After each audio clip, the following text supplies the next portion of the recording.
Automatic பேவர்ஸ்ன்ற machines நாங்கள் வாங்கியிருக்கோம். எத்தனையோ ஜனங்க செய்ய வேண்டிய வேலை இந்த ஆட்டோமேட்டிக் பேவர்ஸ் செய்யும். இதனால் டைமும் லேபரும் சேவ் ஆகும்.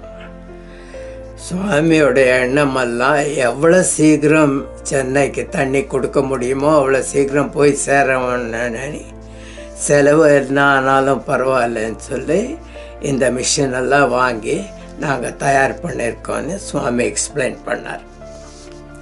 அது மட்டும் இல்லாமல் மிஸ்டர் கொண்டல்ராவ்ன்றவர் இரிகேஷன் எக்ஸ்பர்ட். அவர் ஆந்திராவில் சீஃப் இன்ஜினியராக இருந்தார்.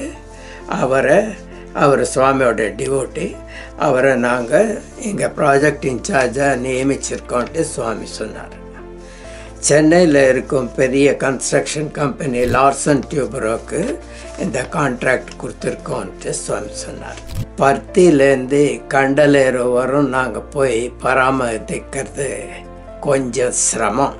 சென்னையிலேருந்து நேராக நீங்கள் திருப்பதியோ காளஹஸ்தியோ போய் அங்கேருந்து கண்டலேறு போகிறது சுலபம். இந்த வேலை பார்த்துக்கிறதுக்கு உங்களால் முடியுமா, சௌகரியப்படுமான்ட்டு சுவாமி கேட்டார். ஆனால் 8,000 பேர் இருப்பாங்க ஓடி சுவாமிக்கு வேலை செய்யறதுக்கு. ஆனால் சுவாமி எங்கள் சௌகரியத்தை பற்றி விசாரித்தார்.